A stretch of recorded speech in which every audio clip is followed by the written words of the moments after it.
Hey guys, welcome back to the channel. So today, before we get started, I just wanted to point out something real quick. If you could see right behind me is this new tapestry I got.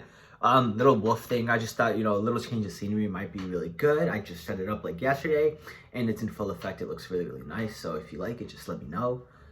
But back to the main topic today, because it's very, very important and it's very, very current. So some of you may have heard about the concentration camps of Muslims happening in China and the rounding up, and basically the new modern Holocaust of Muslims is what you can equate it to. Actually, there's been more deaths, but we'll get all into that. So before we talk about what's happening now, we need to talk about the history of Islam in China. So a couple of important things. Islam's been in China for around 1300 years. It's one of the more newer religions to come into China. Obviously, the older philosophies, China has been around since, thousands and thousands of years. So it's more ancient than, let's say, like Western ideas and Western civilizations, like, USA, for example. So even though Islam's been there for about 1300 years, it's still one of the newer ones, which is crazy to think about. There's about 20 million Muslims in China, 20 to 30 million, depending on, what websites you look at or like what year you count it as. So about 1.5%, 1% to like 2.5% max. Again, depending on where you look at your stats. So there's actually, even though it's only 1.5%, there's a lot of Muslim influence in China. Like mosques, restaurants, food, certain ways of life and culture, and things like that. So now we need to talk about what's happening now. Muslims have been persecuted a lot in China. Specifically, I think you pronounce it as the Xinjiang region. So what's happening and why is this happening? So according to Chinese officials, it's happening to stop religious extremists. Now, you guys know that certain countries in the Middle East take the faith of Islam and they radicalize it or fundamentalize it, and they use it as a reason to justify their terrorist attacks. Now, of course, this is in no way a true representation of Islam and how they actually feel, but a lot of powerful countries and a lot of powerful terrorist organizations use Islam as a means of justifying their actions. So that is what, according to the Chinese officials, what they're trying to stop. Now, of course, this isn't true. This is just a baseless pretext. But what's really happening now? There's a high-tech crackdown on Muslims. So they're using technology to find Muslims, right? They're using a lot of like new programs and programs specifically designed to track Muslims, find them, and literally, quite literally, hunt them down. So what are these concentration camps, right? What's in there? What is a concentration camp? Well, a concentration camp is where you group a bunch of people in a specific group, in this case, Muslims, and you subject them to both physical torture, psychological torture, you forced immersion, meaning you force them to learn about the Chinese way of life, Chinese culture, Chinese religious and spiritual beliefs, and then you force them to indoctrinate. You indoctrinate them. I'm sorry, I cannot speak today. But let's see, a couple of other things. Compulsory sterilizations. This is very, very important because the Muslim population is, of course, only 1.5% roughly in China. Now, if you force them to stop giving birth and involuntarily sterilize them, this is really, really bad because they can't reproduce anymore, and so there will be no more native-born Muslims in China. So now, if your foreign policy was to not allow any Muslims or anyone from the Middle East, such as Israel, Palestine, Jordan, for example, there will be effectively very, very, very few Muslims in China.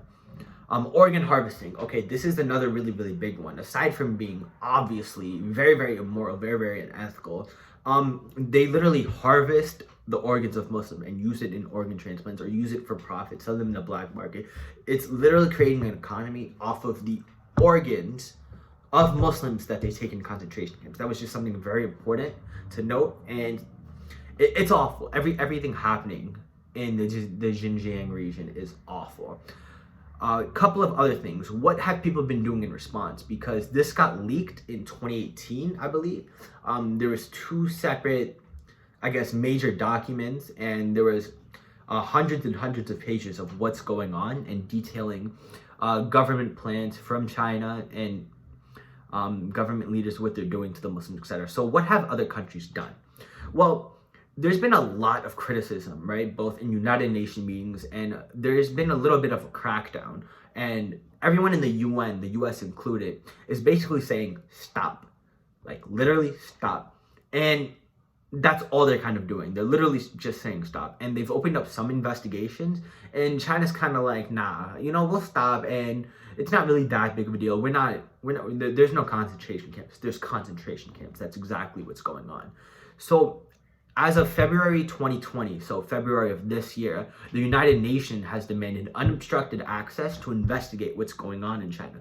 Basically, they're gonna check out China, check out these not concentration camps, and prove whether or not they're concentration camps. And if they are, then more legal action can be taken. And that's very, very important.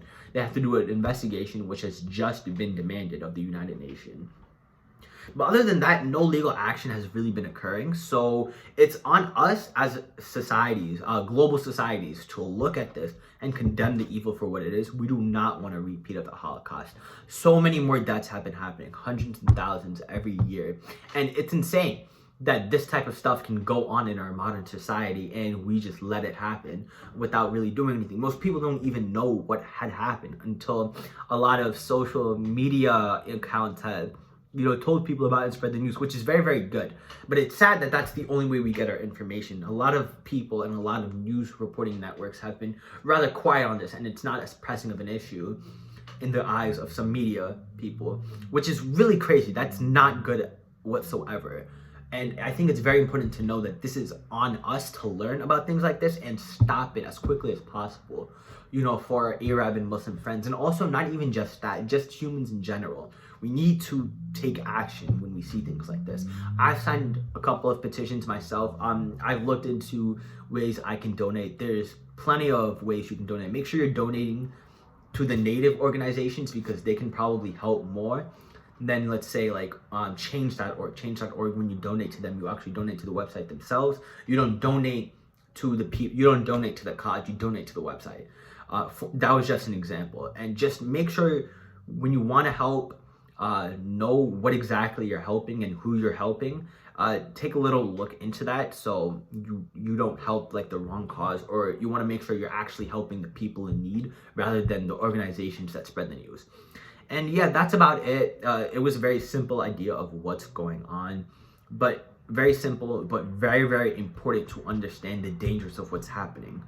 And yeah, that's it. If you have any questions, comments, concerns, feel free to let me know down below. And if you like the content and like what you see, let me know too. Also, the tapestry, I really like the tapestry, and it's probably going to stay up, but if you guys don't like it, I might take it down for you guys. But anyways, that's all. Have a good day, have a wonderful week, and please remember to take action against stuff like this. Thank you.